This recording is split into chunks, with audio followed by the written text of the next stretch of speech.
Imagina despertar mañana y en 72 horas tu vida entera está acabada, sin juicio justo, sin defensa real, sin que a nadie le importe una mierda. Eso le pasó a Rubén Salgado. 3 días en solo 3 putos días para condenarlo. Y 12 años para que alguien se dignara a mirar el expediente de nuevo. Esta es la historia de cómo un pueblo entero, una policía con prisas y un sistema podrido convirtieron a un inocente en culpable. Porque cerrar el caso era más importante que encontrar la verdad. Y, lo peor de todo, esto pasa más de lo que crees. San Esteban del Valle era de esos pueblos donde todos se conocen, donde los cotilleos vuelan más rápido que las noticias y donde nadie quiere líos a un lugar tranquilo. Hasta que apareció el cadáver de Héctor Molina en un descampado. Héctor no era precisamente un santo, tenía fama de bocazas, de buscar bronca en los bares, de ser un gilipollas con todo el mundo, pero cuando lo encontraron muerto, el pueblo no pidió justicia. De verdad, pidió rapidez. Quería volver a la normalidad. Quería olvidar y la policía les dio exactamente lo que querían. Rubén Salgado tenía 27 años, trabajos de mierda temporales, cambiando de un sitio a otro. Su historial tampoco ayudaba en alguna pelea tonta, una denuncia por daños en un bar. Nada grave, pero suficiente. Era el sospechoso perfecto. El típico del que nadie iba a salir a defender, el que encaja en el perfil, el que no importa una mierda a nadie. Lo detuvieron esa misma noche. Y ahí empezó la pesadilla. El interrogatorio duró horas, sin abogado presente, sin descanso. Solo 2 agentes repitiendo las mismas preguntas una y otra vez, presionando, agobiando, hasta que Rubén, agotado y cagado de miedo, acabó firmando una declaración que ni siquiera entendía del todo. Una confesión llena de... creo que sí, no recuerdo bien. Supongo que pudo ser así, pero daba igual. El expediente estaba cerrado. Las pruebas eran una puta broma. Un testigo que creía haberlo visto. Un horario calculado a ojo. Un informe forense hecho con las prisas de quien tiene que irse a casa. Pero nadie preguntó nada. Porque al tercer día ya había rueda de prensa, titulares y un pueblo respirando tranquilo. Caso cerrado en asesino detenido. Fin de la historia. Rubén no entendía nada, pero ya era demasiado tarde. Y lo que pasó después en ese interrogatorio iba a perseguirlo durante más de una década. ¿Sabes cuándo supo Rubén que estaba jodido de verdad? Cuando dejó de hacer preguntas, cuando se dio cuenta de que nada de lo que dijera iba a cambiar una mierda, porque la historia ya estaba escrita antes de que él abriera la boca. 12 horas llevaba Rubén sentado en esa sala sin ventanas. Dosi, puros, oros, café frío, que sabía a rayos, una luz blanca clavándole los ojos, como agujas, y 2 agentes entrando y saliendo, repitiendo lo mismo una y otra vez como un disco rayado. Ansí, colaboras, esto se arregla rápido, Ondilo, y todos nos vamos a casa. Sabemos que fuiste tú, solo, necesitamos que lo confirmes. Nadie le gritó, nadie lo amenazó con violencia, no fez falta. La presión fue fina, psicológica, profesional, asfixiante, y Rubén estaba cansado. Muerto de cansancio, asustado, y solo, completamente solo. No pidió abogado porque ni siquiera sabía que tenía derecho a uno. Pensó que si explicaba dónde había estado esa noche, todo se aclararía. Ejoj, Ginovatu, error de pobre, error de alguien que nunca había pasado por esto. La confesión fue un desastre absoluto desde el minuto 1. Frases inconexas, horas mal recordadas, detalles que no encajaban, pero encajaban lo suficiente, lo justo para sostener una historia que ya estaba montada antes de que Rubén pusiera un pie en esa comisaría, porque eso es lo que nadie te cuenta muchas veces. El informe policial no refleja lo que pasó, refleja lo que necesitan que haya pasado. Y el informe de Rubén fue una obra de arte. Quitó todas las dudas, ajustó los tiempos. Donde Rubén decía, no estoy seguro, el informe ponía, declaró que donde había huecos enormes, el informe rellenaba con deducciones, papel mata voz, siempre. Llegó el juicio y Rubén intentó retractarse. Lo intentó de verdad, dijo que estaba agotado durante el interrogatorio, que no entendió lo que firmaba, que jamás había estado en ese puto descampado, que todo era un error. El juez asentía sin mirarlo a los ojos. El fiscal sonreía con esa calma de quien ya sabe que ha ganado, porque la confesión estaba en el expediente, y eso pesaba más que cualquier palabra que saliera de la boca de Rubén en ese momento. Su abogado de oficio habló poco y mal, como si tuviera prisa por terminar e irse a otro juicio. Nadie quiso complicarse la vida. Y el pueblo no quiso escuchar nada más para San Esteban. El caso estaba cerrado desde el día 3. Héctor tenía un culpable. La historia era cómoda, redonda, y Rubén. Bueno, Rubén siempre había sido raro, un problemático. El típico que tarde o temprano acaba mal. Condena firme. Cuando se lo llevaron esposado de la sala, alguien murmuró entre dientes San Bueno. Era cuestión de tiempo con este tío, y así, sin ruido, sin polémica, sin una sola duda pública, un error judicial se selló con tinta oficial. Rubén entró en prisión con 27 años, y ahí empezó su condena real. Aprendió rápido a bajar la cabeza no destacar, a sobrevivir día a día. Cada recurso fue rechazado, cada apelación archivada con la misma respuesta de mierda. No hay nuevos elementos. En 12 años pasaron así, hasta que en un despacho de otra ciudad, muy lejos de San Esteban, una mujer hojeó un expediente viejo mientras buscaba otra cosa y vio algo que no encajaba, algo que iba a romper un silencio de más de una década. El nombre de Lucía Beltrán no significaba nada en San Esteban del Valle, y eso, irónicamente, era perfecto, porque Lucía no buscaba ni fama ni redención. Ella era una abogada penalista de las que se sumergen en papeles viejos, en esos rincones donde nadie más mira, de las que escarban en expedientes olvidados, buscando una grieta, un error, una verdad enterrada. Y el expediente de Rubén Salgado cayó en sus manos por pura y absoluta casualidad. Un vistazo rápido, luego otro. Y después, el silencio. Un silencio denso, pesado, porque aquello olía fatal. Lucía llevaba años en esto. Había visto de todo en errores judiciales, chapuzas policiales, casos mal llevados por las prisas o por simple dejadez. Pero esto era diferente, esto era demasiado perfecto para ser verdad. Demasiado rápido, demasiado limpio, demasiado cerrado. Empezó por lo más básico, los horarios, las rutas, las distancias reales entre los puntos clave del caso. Y lo primero que saltó fue un imposible flagrante según la sentencia. Rubén había estado en 3 lugares distintos en menos de 20 minutos, sin coche a pie. Ni Usain Bolt, en sus mejores tiempos, lograba esa hazaña. ¿Cómo es posible que esto pasara desapercibido?, pensó Lucía mientras marcaba el mapa con un rotulador rojo, sintiendo una mezcla de incredulidad y rabia. Siguió excavando, y cada capa que levantaba olía peor. Las pruebas físicas eran aún más sospechosas. La famosa huella dactilar, la prueba estrella encontrada en una botella cerca del cadáver, nunca se contrastó con todas las muestras disponibles, solo con la de Rubén.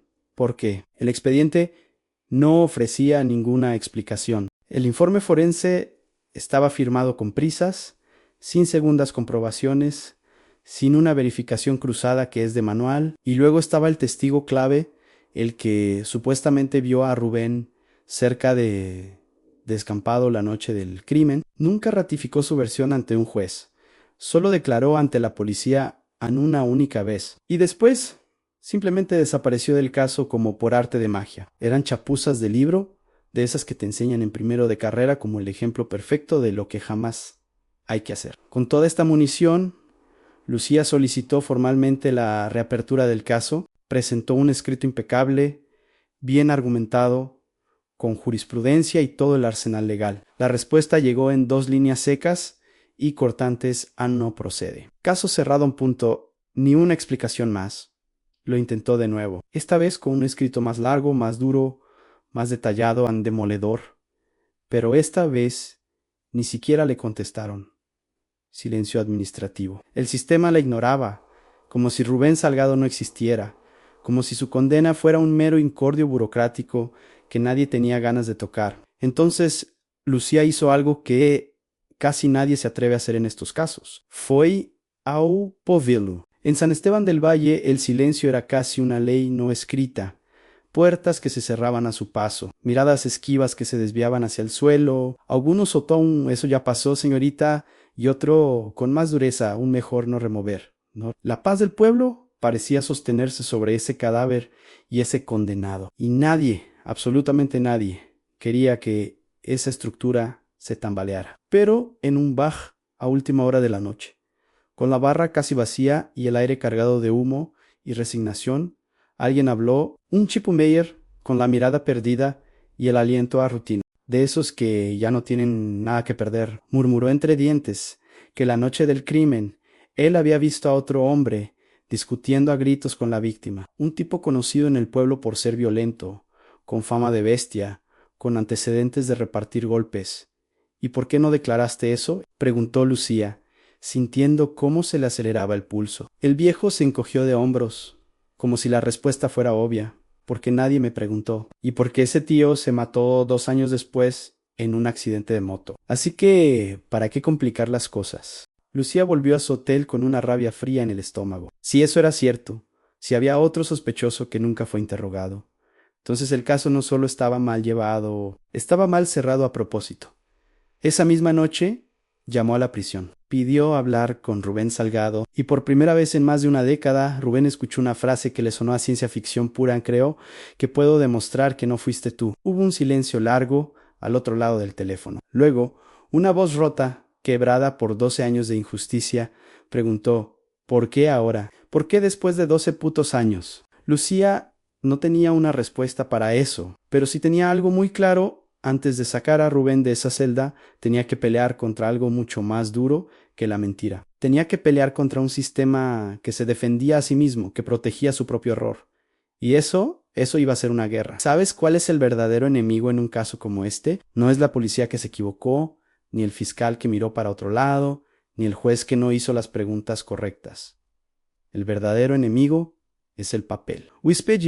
Porque una vez que algo está escrito, firmado y sellado en un documento oficial, el sistema hará lo que sea para no admitir que se equivocó. Cuando Lucía Beltrán pidió acceso completo al expediente original del caso Salgado, descubrió algo que le heló la sangre. Partes clave, simplemente, habían desaparecido. Las grabaciones del interrogatorio extraviadas, las fotografías originales de la escena del crimen sin archivo, anotaciones manuscritas de los agentes sin firma identificable. Todo era legalmente ambiguo, convenientemente borroso. El sistema no insistía en que Rubén fuera culpable. Decía algo mucho peor en Ya está juzgado. Página pasada. Siguiente caso. Lucía no se rindió, presentó un recurso extraordinario por vulneración de derechos fundamentales. Citó jurisprudencia europea, mencionó tratados internacionales, puso toda la carne en el asador. La fiscalía respondió con una elegante copia y pega de 3 páginas que, en resumen, decía: el procedimiento fue correcto según los estándares de la época. No hay irregularidades graves. Traducción a no vamos a mover un dedo. Mientras tanto, en la cárcel, algo peligroso empezó a ocurrirle a Rubén.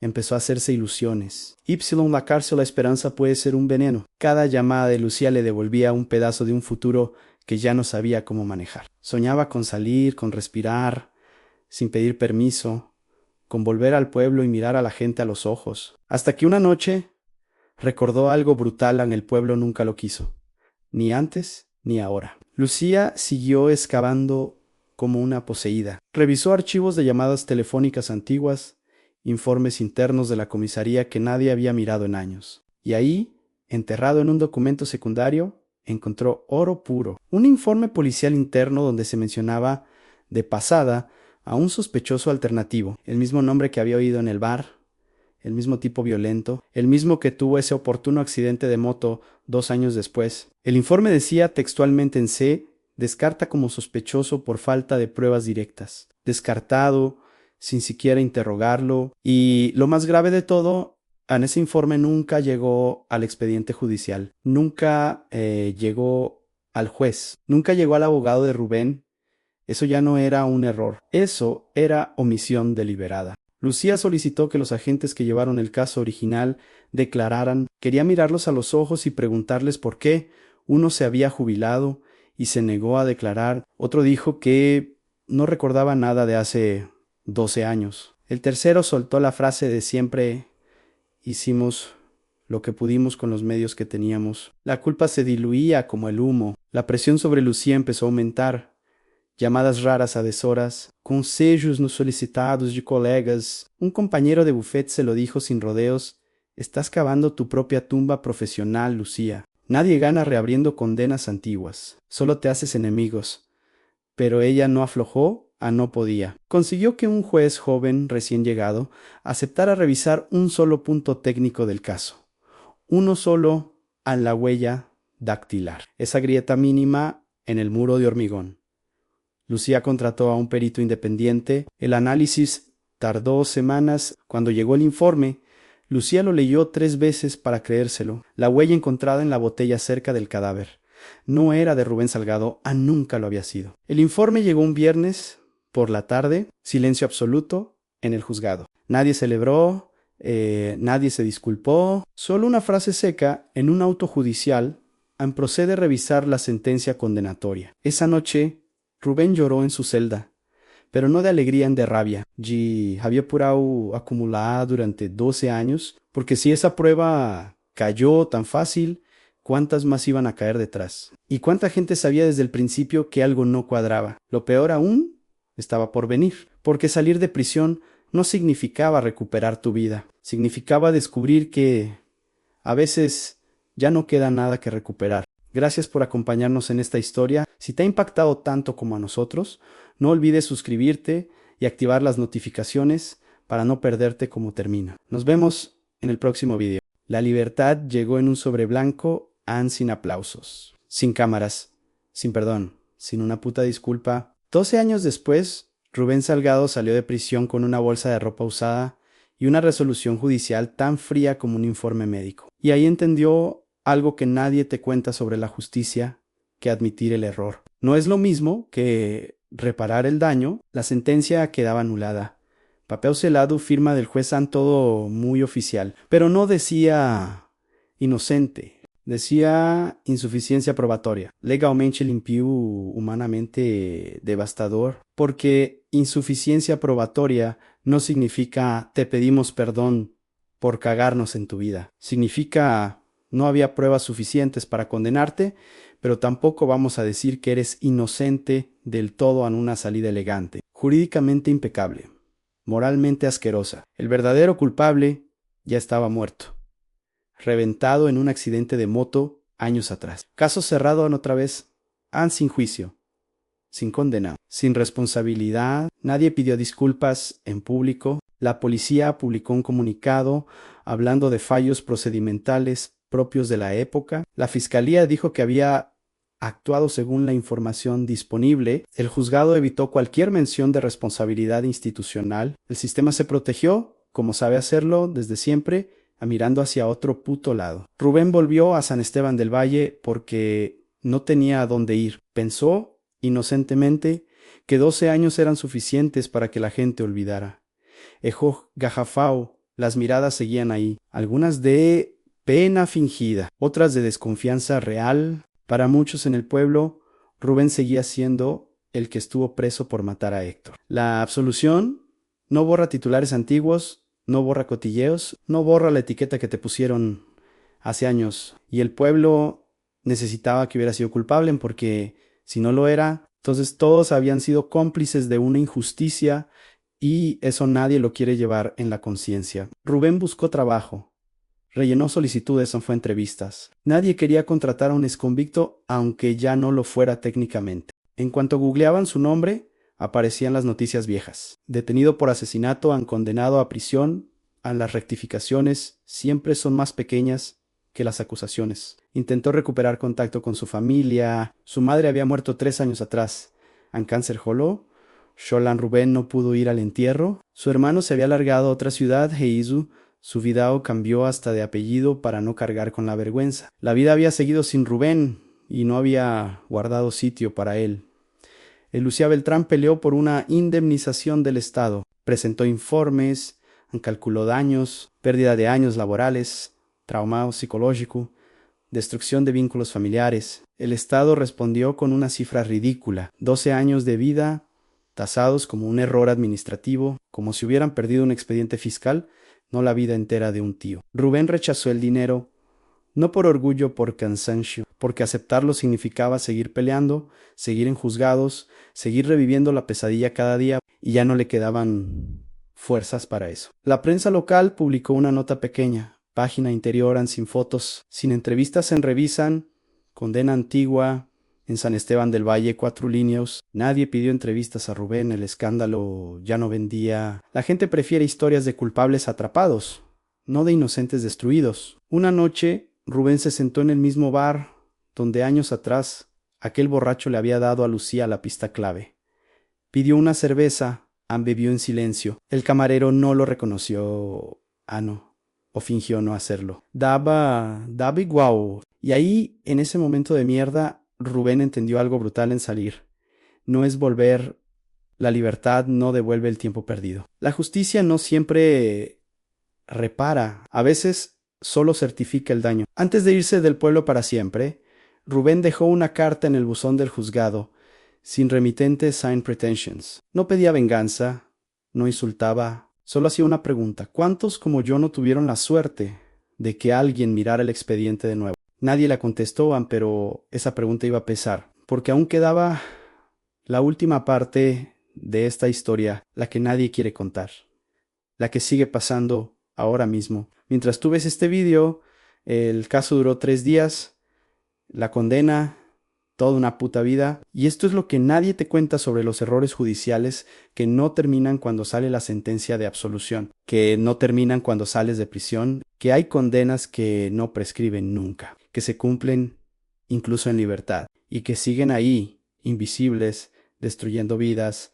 mientras el sistema sigue funcionando como si nada. Rubén Salgado dejó San Esteban del Valle sin despedirse en Huizu Fauto. El pueblo ya había seguido adelante 2 veces, cuando lo condenaron. Y cuando lo soltaron para ellos, el problema estaba resuelto. Página pasada, asunto cerrado. Para Rubén apenas empezaba otra forma de encierro. Se fue a una ciudad grande, de esas donde nadie pregunta y a nadie le importa tu pasado. Encontró trabajos en negro, limpieza nocturna en almacenes, en mudanzas, en dormitorios compartidos con otros fantasmas sociales. Rutinas cortas de supervivencia. La libertad no sonó a Victoria Anso, no a resignación, a empezar de cero a los 40 años sin red, sin familia, sin referencias laborales válidas. Lucía Beltrán volvió a su despacho con una sensación amarga que no se quitó en meses. Había ganado el caso y había perdido algo por el camino, la fe en el sistema, tal vez, o la ilusión de que ganar significaba algo más que un papel firmado. Supo desde el principio que no habría consecuencias reales para nadie. Ni expedientes disciplinarios ni sanciones, ni disculpas institucionales grabadas en piedra. El sistema no se corrige a sí mismo. Se protege siempre. Años después, el nombre de Rubén Salgado apareció en un informe interno del Ministerio de Justicia sobre errores judiciales en España en un párrafo. 2 líneas. Un ejemplo académico más en su vida entera reducida a una estadística. A un caso usado para cursos de formación judicial y charlas de expertos. Una advertencia abstracta, sin rostro, sin dolor, sin las noches en vela, ni los ataques de ansiedad. El verdadero culpable siguió siendo un pie de página en ese informe, fallecido en 2015, nunca juzgado, nunca señalado públicamente, nunca responsable de nada. Y el pueblo de San Esteban, aprendió algo peligroso. Aprendió que cerrar rápido tranquiliza, que la duda incomoda, que una confesión vale más que una investigación lenta y bien hecha, que es más fácil creer en la culpabilidad del sospechoso que asumir que el sistema se equivocó. Nadie en San Esteban quiso hacerse la pregunta de verdad, porque si este caso fue un error, ¿cuántos más lo fueron? ¿Cuántos Rubín siguen encerrados? Porque nadie tuvo tiempo de mirar el expediente con calma. ¿Cuántas confesiones arrancadas por cansancio siguen siendo la base de condenas firmes? Los datos dicen que entre un 2% y un 5% de las condenas penales en el mundo son errores judiciales. Parece poco, ¿verdad? Hasta que haces los números, miles de personas mal vividas, miles de familias rotas, y la mayoría nunca tendrá a una Lucía Beltrán revisando su caso por casualidad. Rubén nunca volvió a denunciar nada públicamente, nunca dio entrevistas, nunca quiso ser símbolo de nada. Había aprendido algo que te destroza por dentro, en que la verdad no siempre compensa el daño, que a veces llega tarde, demasiado tarde, cuando ya no queda nada que salvar. Una noche, en uno de esos cuadernos baratos que compraba para escribir, anotó una frase que nunca llegó a publicar en No me robaron solo 12 años. Me robaron la posibilidad de confiar en la justicia. Então, en que hacer las cosas bien importan y eso no lo devuelve ningún juez, ninguna sentencia, ninguna indemnización. La justicia cerró el caso Salgado. La sociedad pasó página, los periódicos dejaron de hablar de ello a las 2 semanas. Pero hay condenas que no prescriben, que se cumplen incluso en libertad, que siguen ahí carcomiendo por dentro, esperando a que alguien tenga los huevos de preguntar lo que nadie quiere oír: ¿cuánto vale la vida de una persona cuando el sistema se equivoca? ¿Quién paga por los años robados? ¿Quién devuelve la confianza destruida? Rubén Salgado sigue vivo en alguna ciudad, con otro nombre, con otra vida a medias, pero el Rubén de antes, el de 27 años, con toda la vida por delante, ese murió hace mucho tiempo, en una sala sin ventanas, en 72 horas, por las prisas de un sistema que necesitaba cerrar un caso, más de lo que necesitaba encontrar la verdad.